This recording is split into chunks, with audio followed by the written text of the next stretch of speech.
আসসালামু আলাইকুম প্রিয় শিক্ষার্থীবৃন্দ, আমি আপনাদের আরিফ স্যার।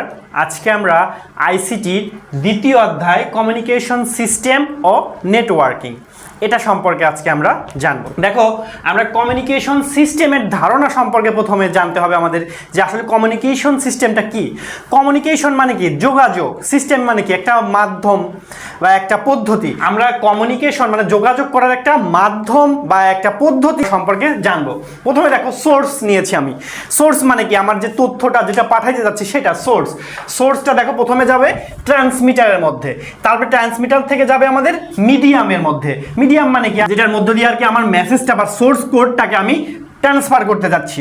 তারপর যাবে আমাদের রিসিভারের মধ্যে, রিসিভারের পরে যাবে আমাদের ডেস্টিনেশন, মানে আমাদের ফাইনাল যেখানে পাঠাইতে যাচ্ছে আমার তথ্যটা সেটা। মাত্র 310 টাকায় শেষ মুহূর্তে আমাদের এইচএসসি 26 টার্গেট প্লাস কোর্সে যুক্ত হলে পেয়ে যাচ্ছ সকল সাবজেক্টের সাজেশন, সকল গ্রুপের পিডিএফ ও ক্লাস আকারে, বিগত বছরগুলোর বোর্ড এমসিকিউ উত্তর সহ পিডিএফ আকারে, প্রত্যেকটা সাবজেক্টের প্রত্যেকটা চ্যাপ্টারের চ্যাপ্টার ওয়াইজ জ্ঞানমূলক অনুধাবনমূলক প্রশ্ন উত্তর পিডিএফ আকারে, ইংরেজি গ্রামার অংশে শর্টকাট টেকনিক ও দুর্দান্ত সব রেকর্ডেড ক্লাসেস, লিখিত অংশে শর্টকাট টেকনিক ও রেকর্ডেড ক্লাসেস, এইচএসসি পর্যায়ের সবচেয়ে কঠিন সাবজেক্ট আইসিটির শেষ মুহূর্তের দুর্দান্ত সব রেকর্ডেড ক্লাস, এছাড়া পড়াশোনার রুটিন, এ প্লাস গাইডলাইন সবকিছু থাকছে মাত্র এই 310 টাকার কোর্সে। যারা এখনো আমাদের কোর্সে যুক্ত হও নাই, খুবই দ্রুত করো। আমাদের কোর্সে যুক্ত হতে ভিডিওতে দেওয়া নম্বরে 310 টাকা কোর্স ফি পাঠিয়ে এই নম্বরই হোয়াটসঅ্যাপে আমাকে জানাবে কোর্স ফি পাঠিয়েছি, সাথে সাথে তোমাকে গ্রুপে যুক্ত করে নিব। তখন দেখি তোমার এই প্লাস প্রস্তুতি শুরু হয়ে যাবে। তো চলো প্রথমে আমরা সোর্স সম্পর্কে জানবো, তারপর ট্রান্সমিটারটা কি সেটা সম্পর্কে হালকা একটু আলোচনা করব, তারপরে মিডিয়ামটা কি সেটা সম্পর্কে একটু জানবো, তারপরে আমাদের রিসিভারটা কি এবং ডেস্টিনেশনটা কি সেটা সম্পর্কে জানি। চলো আমরা একটু দেখি। দেখো, সোর্স বা উৎস যেখান থেকে তথ্য উৎপন্ন হয়, তার মানে কি? সোর্সটা কি হচ্ছে আমাদের? যেখান থেকে তথ্য উৎপন্ন হচ্ছে সেটা হচ্ছে আমাদের সোর্স। এখন আমরা দেখি ট্রান্সমিটারটা কি। সোর্সকে আমরা কিন্তু আলাদাভাবে আমরা একটু বলতে পারি মেসেজ বা যে তথ্য, ঠিক আছে। এখন আমরা ট্রান্সমিটারটা দেখি। দেখো, ট্রান্সমিটারের কাজ হচ্ছে আমার যে তথ্যটাকে আমি পাঠাচ্ছি সেই তথ্যটাকে মানে আমি যেখানে পাঠাবো সেইটার মধ্যে যাওয়ার জন্য যে স্ট্রেংথ, যে শক্তি দরকার, সেইটা ট্রান্সমিটার কি করে? সেই শক্তিটাকে তাকে যোগায়। তো চলো আমরা বইয়ের ভাষায় দেখি সেটাকে কি বলে। উৎস থেকে প্রাপ্ত তথ্যকে ট্রান্সমিশন মাধ্যমে উপযোগী সংকেতে রূপান্তর করে। তার মানে কি হচ্ছে? ট্রান্সমিটার কি করবে? সেই মেসেজটাকে যেখানে পাঠাবো সেখানে পাঠানোর উপযোগী করে দেবে, সেখানে যা যা প্রয়োজন হবে সেটা অ্যাড করে দিবে। তারপর আমরা আসবো মিডিয়াম। মিডিয়াম মানে হচ্ছে মাধ্যম। যেমন আমরা মিডিয়াম হিসেবে টেলিফোন কেবল ব্যবহার করতে পারি, অথবা ফাইবার অপটিক কেবল ব্যবহার করতে পারি, রেডিও ওয়েভ অথবা মাইক্রোওয়েভ, যেটা মানে আর কি মিডিয়াম বলতে একটা মাধ্যম লাগবে, ঠিক আছে। আমাদের যে তথ্যটাকে পাঠাবো, তথ্যটা তো একটা মাধ্যমের মধ্যে দিয়ে যাইতে হবে, তাছাড়া তো তথ্য বেশি দূর যাবে না। এই জন্যে এই মিডিয়ামটা হচ্ছে মাধ্যম। এখন আমরা দেখব রিসিভারের কাজ কি। রিসিভার বা প্রাপক হচ্ছে মাধ্যম থেকে সংকেত গ্রহণ করে, যেমন telephone exchange, radio set, television set, mobile phone, router. এগুলো হচ্ছে কি করে? আমাদের রিসিভার, মানে আমরা যে সোর্স কোডটাকে পাঠাইছি সেটা জাস্ট রিসিভ করে। তারপরে আসবে ডেস্টিনেশন। ডেস্টিনেশন মানে হচ্ছে গন্তব্য, যার কাছে তথ্য পৌঁছায়, যেমন শ্রোতা, দর্শক, telephone, mobile phone, recording device, loud speaker ইত্যাদি। দেখো, আমি তোমাকে এটা একটা গল্পের মাধ্যমে বললে তুমি খুব ভালো বুঝতে পারবে। মনে করো এটা তুমি মনে করো রাজবাড়ি থেকে তুমি কুষ্টিয়াতে যাবে, তাহলে তোমাকে কি করতে হবে? তুমি তো বাসায় বসে থাকলে তো তোমাকে কুষ্টিয়ায় তোমাকে কেউ নিয়ে যাবে না। তুমি কি করলে? বাসা থেকে বের হয়ে বাস স্ট্যান্ডে আসলে, তুমি বাসে করে যাবে। আসার পরে তুমি বাসে উঠলে, বাসটা মনে করো মিডিয়াম। কুষ্টিয়া বাস স্ট্যান্ডে তুমি নামার পরে, নামার সাথে সাথে কি তুমি তোমার যেখানে যাইতে চাচ্ছ সেখানে চলে যাইতে পারবা নাকি? নামার পরে তারপরে তো তোমাকে পায়ে হেঁটে হোক, রিক্সায় হোক, অটোতে হোক, তারপরে তো তোমার সেই গন্তব্যে যাইতে হবে। মিডিয়ামের কাজ হচ্ছে তোমাকে এক জায়গা থেকে আর এক জায়গায়, মানে তোমার যেখানে তুমি যাইতে চাচ্ছ তার কাছাকাছি জায়গায় নামাই দিবে। রিসিভার সেখানে রিসিভ করলো। রিসিভ করার পরে তারপরে তুমি পায়ে হেঁটে হোক আর তুমি যেভাবে হোক সেই ডেস্টিনেশন চলে গেলে। এইটাই হচ্ছে তোমার আমার যে পুরো কমিউনিকেশন সিস্টেম সেটার একটা মানে বেসিক ধারণা। তার মানে কি হচ্ছে? সোর্স একা একা তো আমার কোথাও যাইতে পারবে না, সোর্সকে একটু মডিফাই করতে হবে, এই জন্য এই ট্রান্সমিটারের ব্যবহার করতে হবে। ট্রান্সমিটারের পরে যাবে আমার কোন স্টেপে? মিডিয়াম। কোন মাধ্যমে যাব? আমি তার মাধ্যমে যাব, নাকি রেডিও ওয়েভ মাধ্যমে যাব, না মাইক্রোওয়েভ মাধ্যমে যাব, নাকি আমি ফাইবার ওয়্যারে যাব, মানে আমি কোন মাধ্যমে পাঠাচ্ছি সেটা। তারপরে আবার আসবে আমার রিসিভার, তারপরে আসবে ডেস্টিনেশন। এখন চলো, এটা তো আমরা দেখলাম জাস্ট কমিউনিকেশন সিস্টেমের ধারণা। এখন আমরা দেখব ডেটা কমিউনিকেশন সিস্টেমের ধারণা। ডাটা কিভাবে পাস হয় সেটা। সেম ওয়ে কিন্তু ডাটার একটা পাস হওয়ার একটা পদ্ধতি আছে, সেটা আমরা দেখব।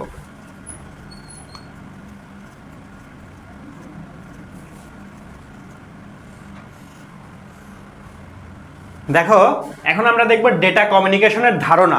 আমি এখানে একটা চিত্র নিয়েছি, দেখো চিত্র দেখলে তুমি বুঝতে পারবে এখানে একজন সেন্ডার আছে, সেন্ডার মেসেজটাকে সেন্ড করেছে, রিসিভার পাবে, এবং এদের মধ্যে যে সংযোগ করা হয়েছে সেটা হচ্ছে এই যে একটা তারের মাধ্যমে সংযোগ দেওয়া হয়েছে, এটার নাম হচ্ছে মিডিয়াম।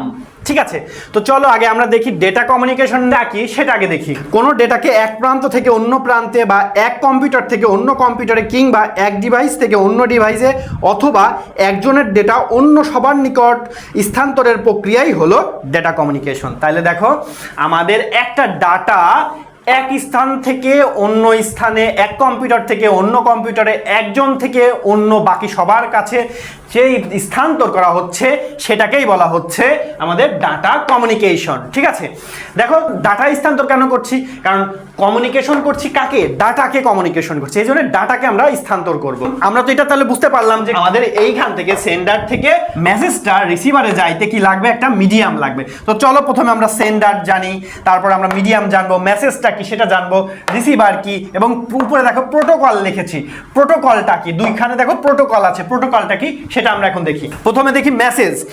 মেসেজ হলো এক ধরনের বার্তা, ডেটা বা তথ্য যা যোগাযোগের ক্ষেত্রে ব্যবহৃত হয়। তাহলে আমরা কিন্তু মেসেজটা কিন্তু জানি যে মেসেজটা কি, আমরা একটা ডাটা তথ্য যা যোগাযোগের জন্য ব্যবহৃত হয়। এখন আমরা দেখব সেন্ডার। সেন্ডার বা প্রেরক, যে ডাটাটাকে পাঠাচ্ছে। প্রেরক হলো এক ধরনের ডিভাইস যা তথ্য প্রেরণ করে। বিভিন্ন ধরনের প্রেরক ডিভাইস হতে পারে, যেমন কম্পিউটার, টেলিফোন, স্মার্টফোন ইত্যাদি। এখন আমরা দেখব মাধ্যমটা কি। দেখো মেসেজ জানা হলো, সেন্ডার জানা হলো, এখন আমরা মিডিয়ামটা বা মাধ্যমটা দেখব। মিডিয়াম বা মাধ্যম হলো এক ধরনের ফিজিক্যাল পাথ যা প্রেরক ও প্রাপককে সংযুক্ত করে ডেটা প্রেরণে সহায়তা করে, যেমন টুইস্টেড পেয়ার, কোএক্সিক্যাল কেবল, ফাইবার অপটিক্যাল কেবল, বিভিন্ন ওয়্যারলেস মাধ্যম, যেটা আমি তোমাকে বললাম আর কি। এখন আমরা দেখব রিসিভারের কাজ কি। রিসিভার কি করে, প্রেরক ডিভাইস থেকে পাঠানো ডেটা প্রাপক ডিভাইস গ্রহণ করে। বিভিন্ন ধরনের প্রাপক ডিভাইস হতে পারে, যেমন কম্পিউটার, প্রিন্টার, টেলিফোন সেট ইত্যাদি। তাহলে কি করছে, সেন্ডার যে মেসেজটা পাঠাচ্ছে সেটাই রিসিভার গ্রহণ করছে, এই হচ্ছে রিসিভারের কাজ। এখন আমরা দেখব প্রোটোকলটা কি। প্রোটোকল দুটি নেটওয়ার্ক ডিভাইসের মধ্যে সংযোগ স্থাপনের সময় কিছু নিয়ম নীতি যা যোগাযোগের প্রকৃতি নির্ধারণ, বাস্তবায়ন ও সমন্বয় করে তাকে প্রোটোকল বলে। তার মানে কি হচ্ছে, দেখো এই সেন্ডার এবং রিসিভারের মধ্যে যে সমন্বয় করার জন্য কিছু শর্ত থাকতে পারে, নিয়ম নীতি থাকতে পারে, সেগুলো আমাদের কি প্রোটোকল। ধরো আমি একটা নাম্বারে কল করেছি, যদি আমার কোনো প্রোটোকল না থেকে থাকে তাহলে কি হবে, ওই কলটা কিন্তু আমি যার কাছে পাঠাতে যাচ্ছি তার কাছে না গিয়ে অন্য কারোর কাছে যেতে পারে। যেমন আগের যুগে যেমন টেলিফোন ছিল, ল্যান্ডলাইন, ল্যান্ডলাইনে নাকি, মানে আমি কখনো এটা দেখিনি, শুনেছি আর কি, এবং বাংলা সিনেমাতেও অনেক দেখেছি যে নায়ক নায়িকাকে কল করেছে, সেটা নায়কের বাবা বা নায়িকার বাবা নিচে থেকে কল, কিন্তু সেও লাইনে আছে, মানে নায়ক এবং নায়িকা কি বলছে সেটা কিন্তু নায়িকার বাবা নিচে থেকেই ল্যান্ডলাইনের যে টেলিফোন সেটা সে রিসিভ করে কিন্তু সে কিন্তু শুনতে পাচ্ছে যে তারা দুজন কি কথা বলছে। তো দেখো এটা একটা সমস্যা ছিল না, অবশ্যই এটা একটা সমস্যা, আমার কথা কেন অন্যজন শুনবে। তো এই জন্যেই প্রোটোকল ব্যবহার করতে হয়, যাতে করে আমার যেই কন্ডিশন আছে বা আমার যে শর্ত নিয়ম আছে সেইটা মেনেই যাতে আমরা যার কাছে কল করছি বা যার কাছে ডেটাটা পাঠাচ্ছি তার কাছে যেন ঠিক পৌঁছে যায়। এখন আমরা দেখব ডেটা কমিউনিকেশন ব্যবস্থা সেটা কিভাবে হয় সেটা দেখব। এখন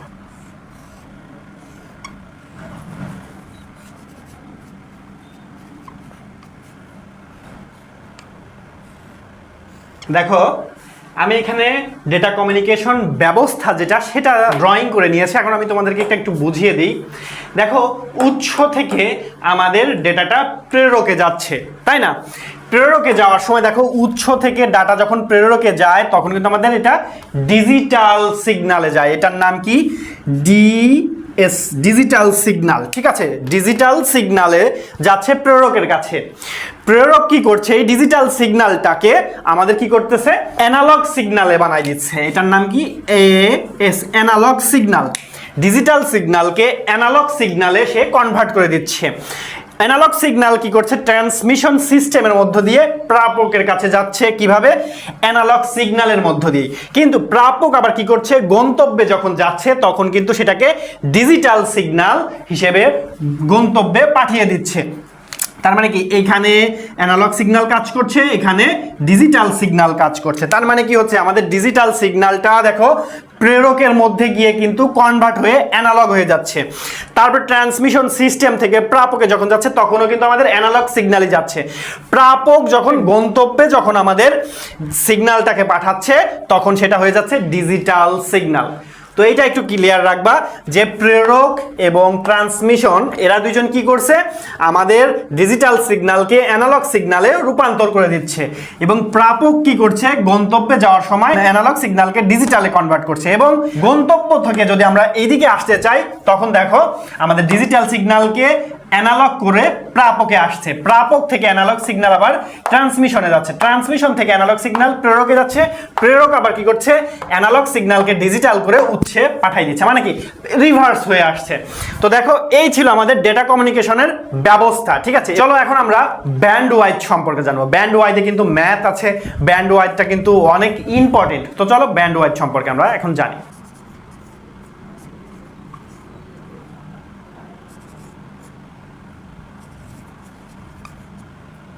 দেখো ব্যান্ডউইথ বলছে বর্তমানে ইন্টারনেট ব্যবহারকারীদের কাছে ব্যান্ডউইথ একটি অতি পরিচিত বিষয়। কম্পিউটার প্রযুক্তিতে একটি চ্যানেল বা মাধ্যম এর মধ্য দিয়ে একটি নির্দিষ্ট সময়ে উৎস পয়েন্ট থেকে গন্তব্যের দিকে যে পরিমাণ ডেটা পরিবাহিত হয় তাকে বলা হয় ব্যান্ডউইথ।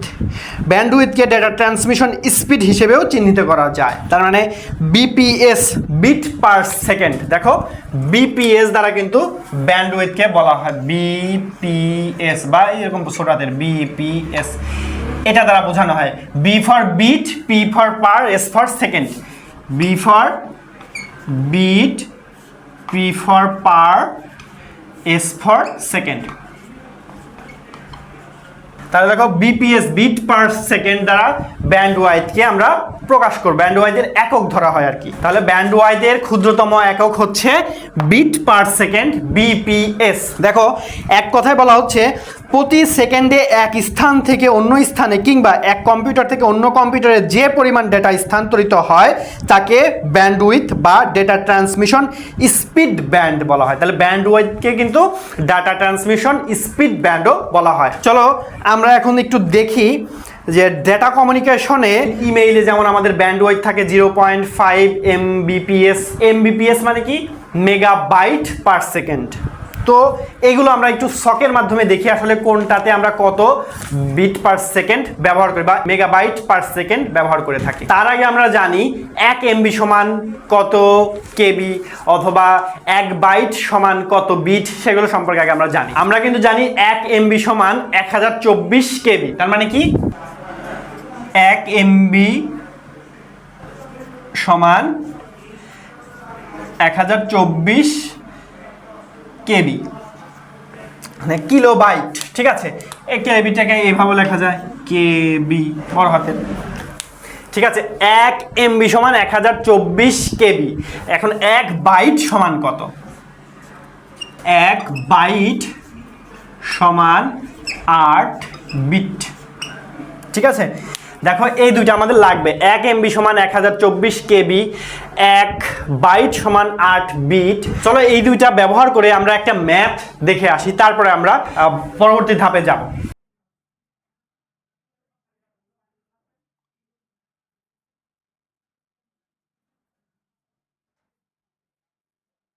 দেখো আমি এখানে একটা প্রশ্ন নিয়েছি, যদি তোমার internet speed 556 kilobyte per second হয় তাহলে 6 এমবি সাইজের ফাইল ডাউনলোড করতে কত সময় লাগবে? দেখো এখানে কিন্তু আমাকে বলে দিয়েছে স্পিড, মানে স্পিড যদি এত পার সেকেন্ড মানে 1 সেকেন্ডে 256 কেবি হয়, 6 এমবি সাইজ, তার মানে কি হয় আমাকে এইটাকে এমবিতে নিয়ে যেতে হবে, নয়তো এমবিকে এটাতে নিয়ে আসতে হবে। অবশ্যই আমরা এমবিকে কেবিতে আনতে আমাদের সুবিধা বেশি হবে।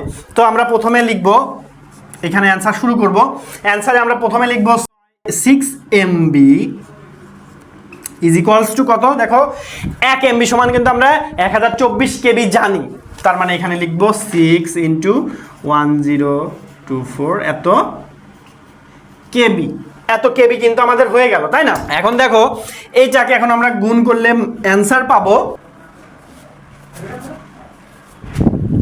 দেখো এটা কিন্তু আমাদের এত কেবি, এই ছোট কেবি না, হ্যাঁ এত কেবি, এটা মুছে দিই, এত এমবি সমান এত কেবি, এবং এইটাকে আমরা 1 বাইট এভাবে লিখতে পারি। 1 বি সমান এত বিট, ঠিক আছে, 8 বিট। 1 বাইটকে বি দ্বারা প্রকাশ করা হয়। তার মানে দেখো এখানে আমাদের কে বি হয়ে আছে, তাই না? তাহলে মানে এখানে আমাদের 6 ইন্টু 1024 ইন্টু, দেখো বাইটকে আমাদের বিটে নিতে হবে, কারণ এখানে কিন্তু 256 কিলো বিট পার সেকেন্ড, তাই না? তাই মানে আমরা বিটে নিয়ে যাব এখন। তার মানে বিটের জন্য 8 দ্বারা গুণ করতে হবে, এখন হয়ে যাবে আমাদের কে বি, ঠিক আছে, কিলো বিট হয়ে গেল। হ্যাঁ, এখন এটাকে আমরা গুণ করলে পাবো এত কিলো বিট পেয়ে গেলাম।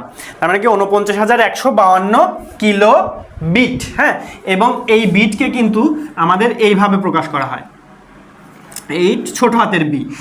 এই বড় হাতের বি মানে হচ্ছে বাইট, আর ছোট হাতের বি মানে হচ্ছে বিট। হ্যাঁ, তো দেখো এখন কিন্তু আমাদের অঙ্ক করতে সুবিধা হয়ে যাবে, কারণ আমরা জানি 256 কে বি পাস হইতে সময় লাগে কত? 1 সেকেন্ড। তাহলে এত যাইতে সময় লাগবে কত? তাহলে আমরা সেটা লিখি এখানে, 256 কে বি ডাউনলোড হতে সময় লাগে 1। তাহলে আমাদের 1 কেবি ডাউনলোড হতে সময় লাগবে 1/256 সেকেন্ড। তাহলে আমাদের এই 49,152 কেবি ডাউনলোড হতে সময় লাগবে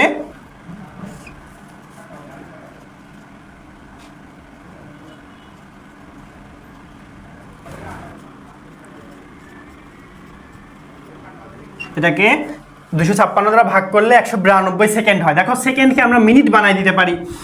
মিনিট কিভাবে বানাবো? 60 দ্বারা ভাগ করব। দেখো 3 6 18, 3 মিনিট 12 সেকেন্ড। তাহলে দেখো আমার যদি স্পিড হয় 256 কিলো বিট, এইটাকে আমরা যদি 5 MB ডাউনলোড করতে চাই তাহলে আমার সময় লাগবে 3 মিনিট 12 সেকেন্ড। তাহলে দেখো আমরা কিন্তু খুব সহজেই আমাদের ইন্টারনেট স্পিড দেয়া থাকলে সেখানে আমরা কত MB বা কত KB বা যেটাই থাক, কত GB ফাইল ডাউনলোড করতে যত সময় লাগবে সেই সময়টা কিন্তু আমরা লিখে দিতে পারতেছি খুব সহজেই। তো এইটা হচ্ছে আমাদের একটা ম্যাথ। চলো আরেকটি ম্যাথ দেখবো, সেটাতে আমরা ব্যান্ডউইথটা বের করব, যে সেটার ব্যান্ডউইথ কত। তো চলো সেটা শুরু করি।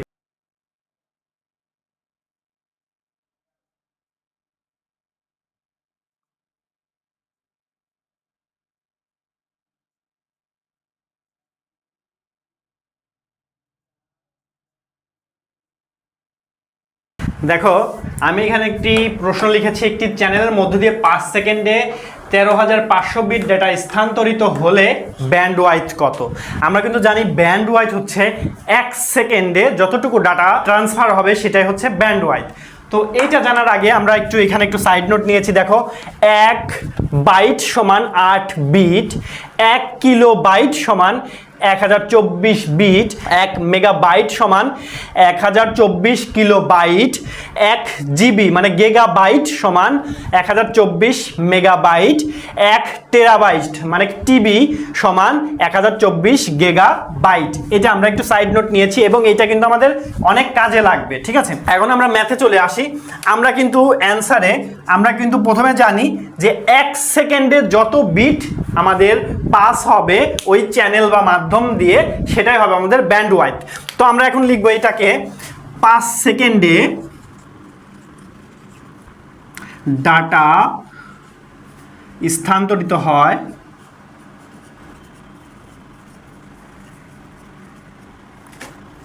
13,500 বিট। তাহলে 1 সেকেন্ডে ডাটা স্থানান্তরিত হয় 13,500 ভাগ 5 বিট। এটা অ্যান্সার হবে 2700 বিট। ব্যান্ড ওয়াইড কত হয়ে গেল 2700 বিট। তার মানে আমাদের এই চ্যানেলের মধ্য দিয়ে ব্যান্ড ওয়াইড হচ্ছে এই চ্যানেলে যদি 5 সেকেন্ডে 13500 বিট ডাটা স্থানান্তরিত হয় তাহলে আমাদের এটার ব্যান্ড ওয়াইড হবে 2700 বিট পার সেকেন্ড। সুতরাং অ্যান্সার হয়ে যাবে 2700 বিট পার সেকেন্ড, কারণ আমরা বিপিএস কে বলেছিলাম ব্যান্ড ওয়াইডের ক্ষুদ্রতম একক, আমরা ক্ষুদ্রতম এককে এটা প্রকাশ করে দিলাম। ঠিক আছে, তো এই ছিল আমাদের ব্যান্ড ওয়াইড সম্পর্কিত কিছু ম্যাথ। তো এই টাইপের প্রশ্ন আসতে পারে, আমি বিশ্বাস করি আমার স্টুডেন্টরা এই টাইপের প্রশ্ন আসলে সে অনায়াসে এটার অ্যান্সার করতে পারবে। এখন আমরা দেখব ব্যান্ড ওয়াইডকে 3 ভাগে ভাগ করা যায়, সেই 3 ভাগটা কি, তার 3টা যে ক্লাসিফিকেশন আছে সেটা সম্পর্কে আমরা এখন জানবো।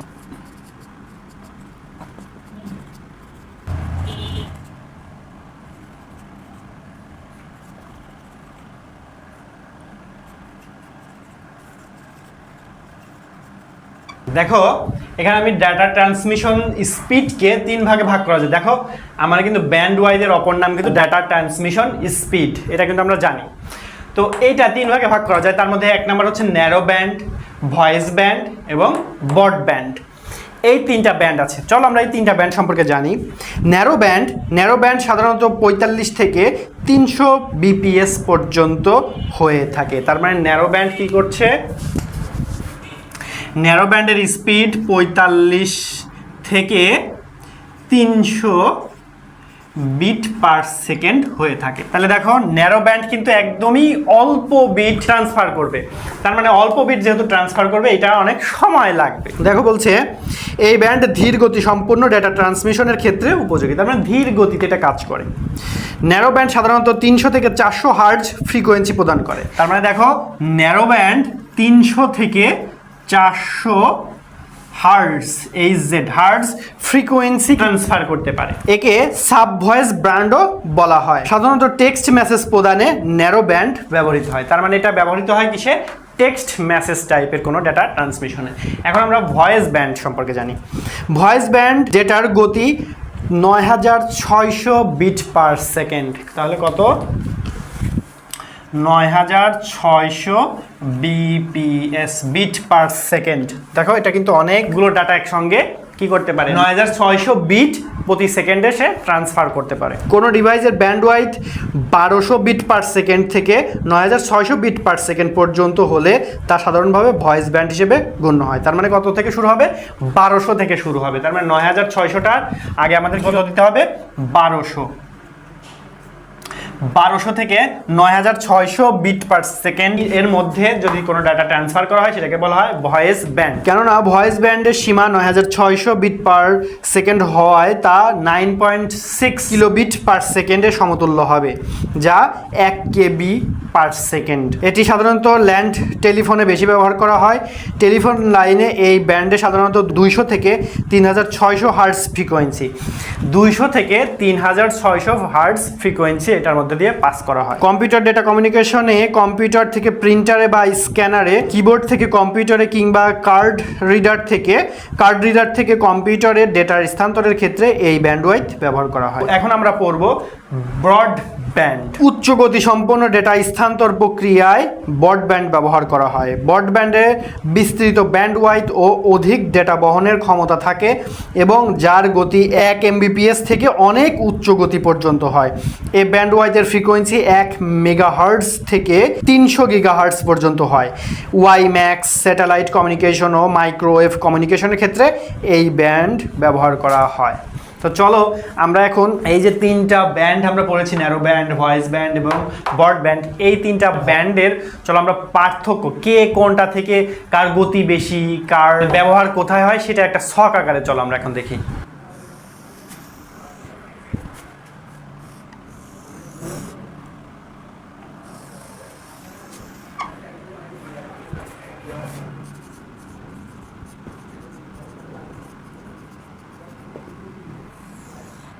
দেখো আমি এখানে তুলনার বিষয় নিয়েছি গতি, ফ্রিকোয়েন্সি, প্রেরিত ডাটা ব্যবহার, এবং ব্র্যান্ড নিয়েছি ন্যানো ব্র্যান্ড, ভয়েস ব্যান্ড এবং ব্রড ব্যান্ড।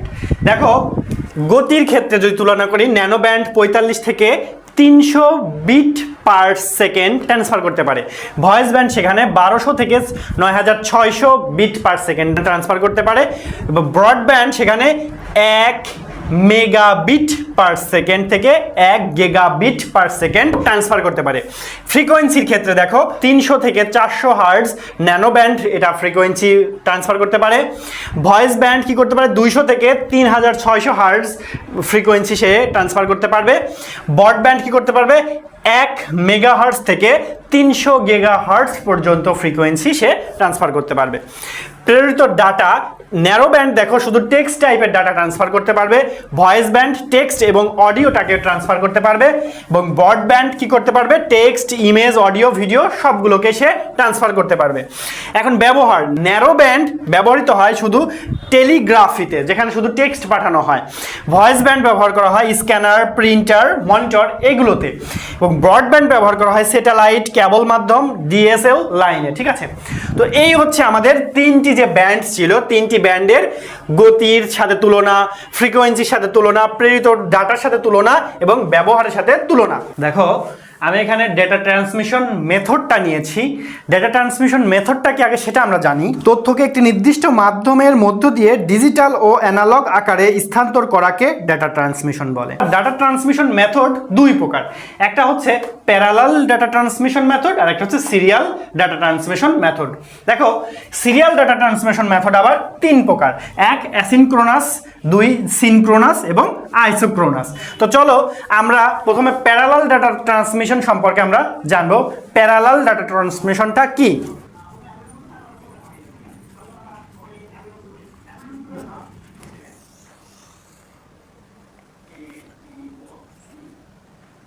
এখন আমরা পড়বো প্যারালাল ডাটা ট্রান্সমিশন।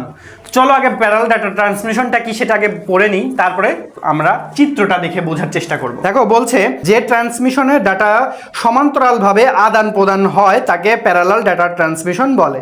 এই পদ্ধতিতে কাছাকাছি অবস্থিত ডিভাইসগুলোর মধ্যে একটি ক্যারেক্টারের সবগুলো বিট একসাথে একাধিক তারের মধ্য দিয়ে ট্রান্সমিট করা হয়। এই ট্রান্সমিশনে 8 বিট 16 বিট বা 32 বিট ইত্যাদি ডেটা চলাচল করতে পারে। সাধারণত কম্পিউটারের অভ্যন্তরে একটি অংশ থেকে অন্য অংশে তথ্য আদান প্রদানে প্যারালাল ট্রান্সমিশন মেথড ব্যবহার করা হয়।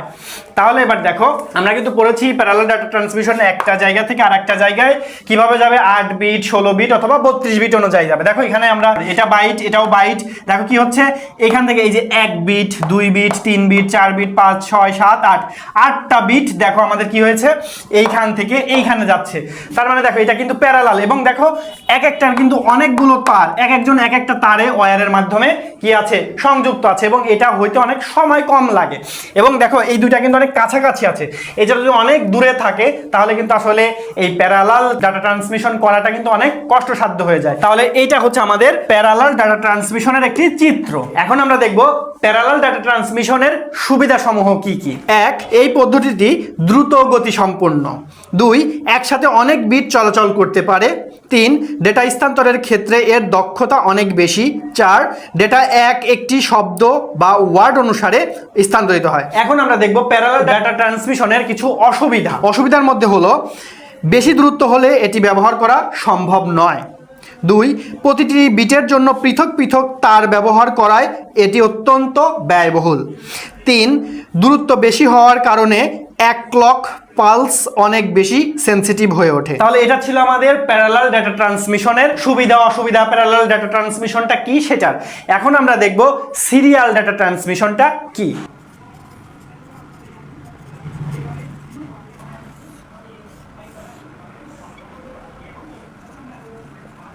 দেখো এখন আমরা দেখব serial data transmission. Serial data ট্রান্সমিশনের আমি একটা চিত্র নিয়েছি, চিত্র বোঝার আগে আমরা সিরিয়াল ডাটা ট্রান্সমিশনটা কি সেটা সম্পর্কে জানি। যে ট্রান্সমিশনের ডেটা বা তথ্য পর্যায়ক্রমে 1 বিট করে আদান প্রদান করা হয় তাকে সিরিয়াল ডাটা ট্রান্সমিশন বলে। দূরবর্তী অবস্থানে থাকা ডিভাইসগুলোর জন্য সিরিয়াল ট্রান্সমিশন পদ্ধতি ব্যবহার করা হয়। এই পদ্ধতিতে একটি তারের মধ্য দিয়ে 1 বাইট বা 8 বিটের ডেটা পর্যায়ক্রমে 1 বিট করে পাঠানো হয়ে থাকে। এখানে প্রতিটি বিট ট্রান্সমিশনের জন্য আলাদা আলাদা ক্লক পালস ব্যবহৃত হয়। উৎস থেকে গন্তব্য পর্যন্ত দূরত্ব বেশি হলে এই পদ্ধতি ব্যবহার করা ছাড়া আর কোনো উপায় থাকে না। মডেম, মাউস ইত্যাদি যন্ত্রের সিরিয়াল ডেটা ট্রান্সমিশন পদ্ধতিতে ডেটা আদান প্রদান করা হয়। এইখানে দেখো, এই চিত্রের দিকে তাকালে দেখো, এটা সেন্ডার, এটা রিসিভার। সেন্ডারে দেখো আমরা এখানে 8টা বিট রেখেছি, 8টা বিট আমরা একটা তারের মধ্যে দিয়ে রিসিভারের মধ্যে পাঠাচ্ছি। দেখো আমাদের ডেটা দেখো ট্রান্সফার হওয়া শুরু হয়েছে কোথা থেকে, এইখান থেকে। 0 প্রথমে গিয়েছে, 0 প্রথমে গিয়ে দেখো স্টোর হয়ে গিয়েছে, তারপর 1 0 0 0 1 1 0, এইভাবে ডাটা কিন্তু আমাদের স্টোর হচ্ছে। এবং এই ডাটাটা এখানে গিয়ে এইভাবে নিচের থেকে দেখো প্রথম ডাটাটা নিচে চলে গেল, এইভাবে যাইতে যাইতে দেখো সেম ডাটাই কিন্তু আমরা রিসিভারের কাছে পাঠিয়ে দিলাম। তার দেখো কয়টি, একটি তার। তার মানে কি হচ্ছে, এটা সিরিয়াল অনুযায়ী যাচ্ছে, তাই না? সিরিয়াল অনুযায়ী যেহেতু যাচ্ছে একটি তারের মধ্য দিয়ে, এই জন্য এটার নাম সিরিয়াল ডাটা ট্রান্সমিশন। এখন আমরা কিন্তু জানি সিরিয়াল ডাটা ট্রান্সমিশন কিন্তু 3 প্রকার।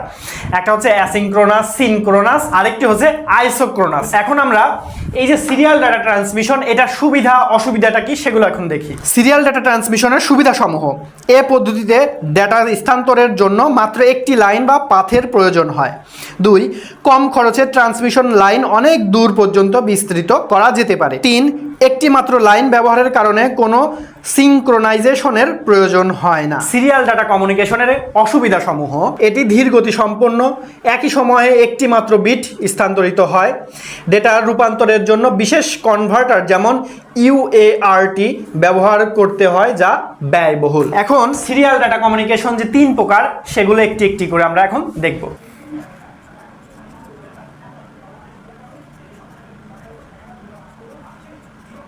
দেখো এখন আমরা দেখব অ্যাসিনক্রোনাস ট্রান্সমিশন। ঠিক আছে, দেখো এখানে অ্যাসিনক্রোনাস ট্রান্সমিশনের মধ্যে আমি একটা চিত্র নিয়েছি। দেখো এখানে একটা ফ্লোটা কোথায় হচ্ছে, বাম থেকে ডান দিকে যাচ্ছে। দেখো স্টার্ট বিট মানে এটা 0 দেখলে রিসিভার মনে করবে আমাকে এটা গ্রহণ করতে হবে, স্টার্ট বিট। আর এবং 1 হয়ে গেলে লাস্টে যখন আমাদের একটা ঘরের মধ্যে যখন 1 রেখেছি, সেটা হচ্ছে আমাদের স্টপ বিট। তার মানে কি, এই ভেতরের ডাটাগুলো নেবে, নেয়ার পরে এটাকে স্টপ করে দেবে, আর নেবে না। দেখো এই যে মাঝখানে দেখো গ্যাপ হয়ে গিয়েছে, এই যে এইটা দেখো স্টপ বিট, মানে এখানে এই দুইটা ডাটা নেয়ার পরে স্টপ করে দিবে। স্টপের পরে এখানে ফাঁকা হবে, আবার যখন এই 0টা ঢুকবে তখন মানে কি ও বুঝবে যে এখন স্টার্ট করতে হবে, আমাকে নতুন বিট নিতে হবে। তখন নিয়ে এই পর্যন্ত বিট নেওয়ার পরে স্টপ করে দিবে, তারপর আবার গ্যাপ আসবে, তারপর আবার স্টার্ট, তারপরে এইভাবে সেন্ডার যা যা পাঠাবে রিসিভার সেগুলো নেবে। এটা হচ্ছে অ্যাসিনক্রোনাস ট্রান্সমিশন।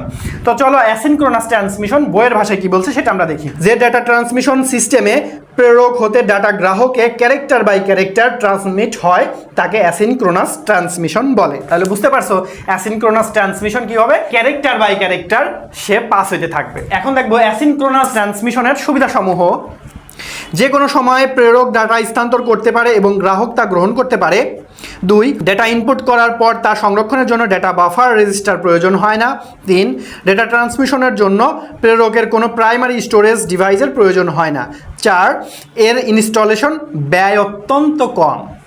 এখন অ্যাসিনক্রোনাস ট্রান্সমিশনের কিছু অসুবিধা আছে, সেগুলো হলো: 1, যখন ডাটা স্থানান্তরের কাজ বন্ধ থাকে তখন ট্রান্সমিশন মাধ্যমটি অকারণে অব্যবহৃত অবস্থায় পড়ে থাকে, যা মাইক্রোওয়েভ বা স্যাটেলাইট মাধ্যমের ক্ষেত্রে অত্যন্ত ব্যয়বহুল। 2, সিনক্রোনাস ট্রান্সমিশন তুলনায় এর দক্ষতা কম। 3, ডেটা ট্রান্সমিশনে গতি কম। 4, ডেটা ট্রান্সমিশনে ভুল হওয়ার সম্ভাবনা অনেক বেশি থাকে। এখন আমরা দেখব অ্যাসিনক্রোনাস ট্রান্সমিশন কোথায় কোথায় ব্যবহার করা হয়। কিবোর্ড হতে কম্পিউটারে ডেটা স্থানান্তরের ক্ষেত্রে ব্যবহার করা হয়। পাঞ্চ কার্ড রিডার হতে কম্পিউটারের ডেটা স্থানান্তরে ব্যবহার করা হয়। কম্পিউটার হতে কার্ড পাঞ্চারের ডেটা স্থানান্তরে ব্যবহার করা হয়। কম্পিউটার হতে প্রিন্টারের ডেটা স্থানান্তরে ব্যবহার করা হয়। ভিডিও গেমের জন্য জয়স্টিক থেকে ডেটা পাঠানোর জন্য এটা ব্যবহার করা হয়। এখন আমরা দেখব সিনক্রোনাস ট্রান্সমিশন। দেখো সিনক্রোনাস ট্রান্সমিশন বলছে যে ডেটা ট্রান্সমিশন ব্যবস্থায় প্রেরক স্টেশনে প্রথমে ডেটাকে কোনো প্রাইমারি স্টোরেজ ডিভাইসে যেমন RAM, cash or CPU memory সংরক্ষণ করা হয়। অতঃপর ডেটার ক্যারেক্টার সমূহকে ব্লক, মানে যাকে প্যাকেট বা ফ্রেমও বলা হয়, আকারে ভাগ করে প্রতিবার একটি করে ব্লক ট্রান্সমিট করা হয়, তাকে সিনক্রোনাস ট্রান্সমিশন বলে। তার মানে সিনক্রোনাস ট্রান্সমিশনে কিন্তু আমাদের একটা প্রাইমারি স্টোরেজ দরকার আছে। দেখো সিনক্রোনাস ট্রান্সমিশনের সুবিধাসমূহগুলো কি? এক, যেহেতু ট্রান্সমিশন কার্য অনবরত চলতে থাকে তাই ট্রান্সমিশনের গতি অত্যন্ত বেশি হয় এবং সময় তুলনামূলকভাবে কম লাগে, ফলে ট্রান্সমিশনের দক্ষতা বেড়ে যায়। দুই, প্রতি ক্যারেক্টারের শুরু এবং শেষে স্টার্ট এবং স্টপ বিট এর প্রয়োজন হয় না, যেমনটা আমাদের অ্যাসিনক্রোনাসের প্রয়োজন হয়েছিল। ফলে প্রতি ক্যারেক্টারের পর টাইম ইন্টারভেল এর প্রয়োজন হয় না। তার মানে প্রতি ক্যারেক্টার পর আমাদের টাইম ইন্টারভেল যেমন ফাঁকা ফাঁকা ছিল সেটার প্রয়োজন হবে না অ্যাসিনক্রোনাসের মতো। এখন সিনক্রোনাসের কিছু অসুবিধা আছে, সেগুলো কি? এক, এক্ষেত্রে প্রেরক প্রান্তে প্রাথমিক স্টোরেজ ডিভাইসের প্রয়োজন হয়। দুই, এটি তুলনামূলকভাবে ব্যয়বহুল। তিন, এটি সার্কিট বেশ জটিল। তার মানে কি হচ্ছে, সিনক্রোনাসের সার্কিট বেশ জটিল হয়। সিনক্রোনাস ট্রান্সমিশন কোথায় কোথায় ব্যবহার করা হয়? এক, কম্পিউটার থেকে কম্পিউটারে ডেটা ট্রান্সমিশনের সময়। দুই, এক স্থান হতে দূরবর্তী কোনো ডেটা স্থানান্তরে। তিন, একটি কম্পিউটার থেকে একই সাথে অনেকগুলো কম্পিউটার ডেটা স্থানান্তরের ক্ষেত্রে সিনক্রোনাস ডেটা ট্রান্সমিশন পদ্ধতি বহুল ব্যবহৃত হয়। তার মানে আমাদের সিনক্রোনাস ডেটা ট্রান্সমিশন কোথায় কোথায় ব্যবহার করে সেগুলো কিন্তু আমরা জানলাম। এখন আমরা দেখব আইসোক্রোনাসটা কি। এখন আমরা দেখব আইসোক্রোনাস ট্রান্সমিশন। দেখো আইসোক্রোনাস ট্রান্সমিশন মেথড হলো সিনক্রোনাস ও অ্যাসিনক্রোনাস ট্রান্সমিশন পদ্ধতির একটি সমন্বিত রূপ। এটি সিনক্রোনাস ট্রান্সমিশনের মতো ব্লক আকারে এবং অ্যাসিনক্রোনাস ট্রান্সমিশনের মতো প্রাইমারি স্টোরেজ ডিভাইসে ডেটা সংরক্ষণ না করে প্রায় কোনো রূপ বিরতি ছাড়া যখন প্রয়োজন তখন ডেটা পাঠাতে সক্ষম। অর্থাৎ এই ট্রান্সমিশনে পরপর দুটি ব্লকের ডেটা ট্রান্সফারের মধ্যবর্তী সময় সমান ও সর্বনিম্ন প্রায় শূন্য একই রাখার চেষ্টা করা হয়। সাধারণত রিয়েল টাইম অ্যাপ্লিকেশনের ডেটা ট্রান্সফারে এ পদ্ধতি বেশি ব্যবহৃত হয়, যেমন লাইভ টিভি সম্প্রচার, স্ট্রিমিং ভিডিও ইত্যাদি। এ ধরনের ট্রান্সমিশনে যে কোনো ডেটা পাঠানো শুরু করার পূর্বে একটি স্টার্ট সিগন্যাল পাঠানো হয়, ডেটা পাঠানো শেষ হলে স্টপ সিগন্যাল পাঠানো হয়, আর এই স্টার্ট ও স্টপ সিগন্যাল দিয়ে ডেটার সমন্বয় সাধন করা হয়। আইসোক্রোনাস পদ্ধতিতে নির্দিষ্ট সময়সীমার শর্তাধীনে ডেটা পুনঃপ্রেরণ সম্ভব নয় বলে ডেটা প্রেরণের ক্ষেত্রে ভুল ত্রুটি শনাক্ত করা যায় না। তাছাড়া এই ট্রান্সমিশন পদ্ধতিতে প্রেরকের পাঠানো ডেটা ব্লক প্রাপকের নিকট সঠিকভাবে পৌঁছেছে কিনা তা পরীক্ষা করে দেখার উপায় ও ভুল সংশোধনের ব্যবস্থা নেই। এজন্য সকল ক্ষেত্রে এটি নির্ভরযোগ্য পদ্ধতি নয়। এখন আমরা দেখব ডাটা ট্রান্সমিশন দক্ষতা।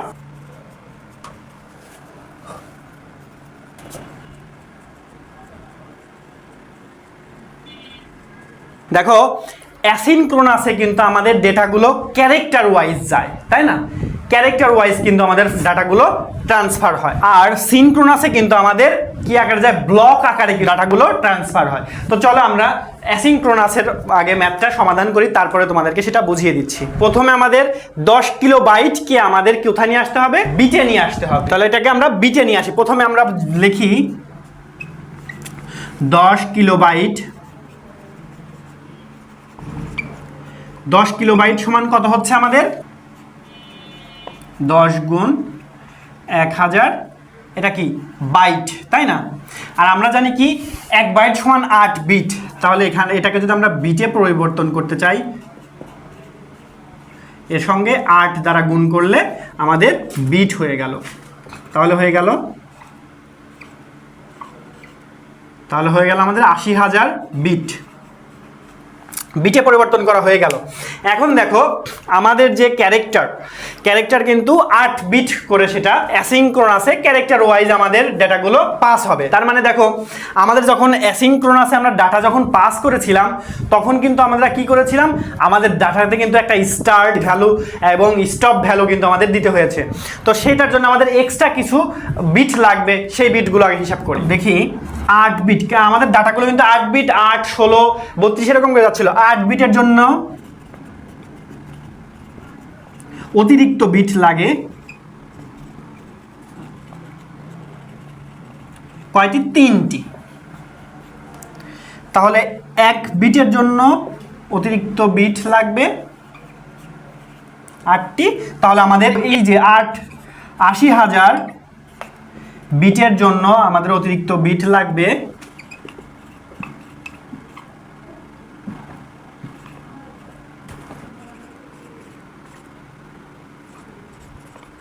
4 তাহলে এটা লাগলো আমাদের 30,000 বিট। এখন দেখো তাহলে এটা কিন্তু আমাদের অতিরিক্ত বিট, মেইন বিট অতিরিক্ত বিট, এইটা যোগ করলে তো আমাদের টোটাল বিট পাবো। তাহলে অতএব মোট বিট, তাহলে দেখো অতিরিক্ত যে ডাটা এবং আমাদের যে মেইন যে ডাটা, প্রকৃত যে ডাটা, এই দুইটা ডাটা যোগ করলে তো আমরা মোট ডাটা পেয়ে যাব, তাই না? মোট ডেটা সমান কত? 80,000 যোগ 30,000, এত বিট। তাহলে যোগ করলে কত হচ্ছে? 1,10,000। অতএব দক্ষতা এটা ইজ ইকুয়াল টু প্রকৃত ডাটা কত পেয়েছি আমরা? 80,000। এটাকে ভাগ করব 1,10,000, গুণ দিব 100% দ্বারা। হ্যাঁ, এটাকে গুণ ভাগ করলে হবে 72.73%। তাহলে দেখো আমাদের অ্যাসিঙ্ক্রোনাসে 10 কিলোবাইট ডেটা আদান প্রদানের ক্ষেত্রে অ্যাসিঙ্ক্রোনাসের আমাদের দক্ষতা হবে 72.73%। তাহলে এটা আমরা এখানে লিখে রাখি, এটা 1 দিয়ে লিখে রাখি 72.73%। এখন আমরা সিনক্রোনাসের ক্ষেত্রে আমরা এখন করব।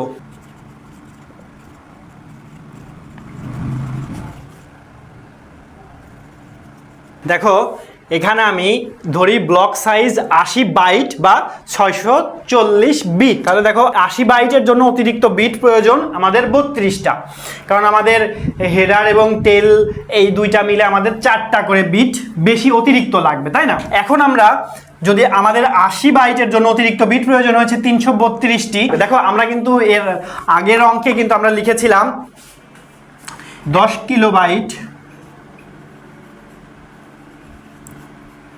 বাইট সমান 80,000 বিট, এটা কিন্তু আমরা লিখেছিলাম, তাই না? তো আমরা এখন সেটা করব এখন। অতএব 80,000 বিটের জন্য অতিরিক্ত বিট প্রয়োজন। দেখো এটাকে আমরা 80 বাইট না রেখে আমরা 640 বিট লিখে দিই, তাহলে আমাদের এটা আসলে বুঝতে সুবিধা হবে, কারণ 640 বিট এবং 80 বাইট সেম। তাহলে এখানে আমরা 640 বিট লিখে দিই, ঠিক আছে? এখন তাহলে এটা কি করা যায়?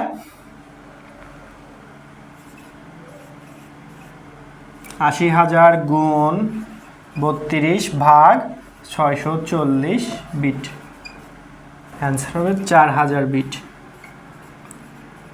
তাহলে দেখো এখন আমাদের মোট ডাটা কত হয়ে যাচ্ছে? 80,000-এর সঙ্গে আমরা 4,000 এক্সট্রা যোগ করব, তাহলে হয়ে যাচ্ছে 84,000 বিট, ঠিক আছে? এখন দেখো আমরা এই যে ফর্মুলায় কিন্তু আমরা এখন মান বসাইতে পারবো। অতএব দক্ষতা এটা ইজ ইকুয়াল টু মোট আমাদের বিট, প্রকৃত বিট কত ছিল? 80,000। আমাদের পরবর্তীতে মোট বিট হয়েছে কত? 84,000, গুণ দিব 100% দ্বারা। আমাদের অ্যান্সার হবে 95.24%। তাহলে দেখো আমাদের 10 কিলোবাইট ডেটা আদান প্রদানের জন্য অ্যাসিঙ্ক্রোনাসের দক্ষতা হয়েছিল কত? 72.73%, এবং আমাদের সিনক্রোনাসের দেখো দক্ষতা হয়েছে 95.24%। তাহলে অবশ্যই দেখো আমাদের সিনক্রোনাসের ডাটা কিন্তু আমরা অনেক বেশি ট্রান্সফার করতে পারছি।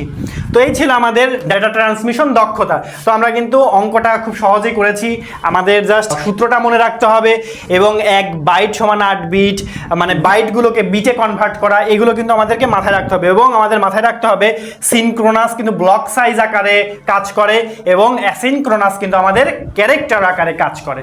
তো প্রিয় শিক্ষার্থীবৃন্দ, আজকের ক্লাস এ পর্যন্তই। এই ক্লাসে যদি কারো কোনো সমস্যা থেকে থাকে অবশ্যই আমাদেরকে কমেন্ট বক্সে কমেন্ট করে জানাবে, আর আমি তোমার সেই সমস্যার সমাধান করার চেষ্টা করবো ইনশাল্লাহ। তো প্রিয় শিক্ষার্থীবৃন্দ, ভালো থাকবে, সুস্থ থাকবে, আমাদের জন্য দোয়া করবে। আজকের মতো এই পর্যন্তই। আল্লাহ হাফেজ, আসসালামু আলাইকুম।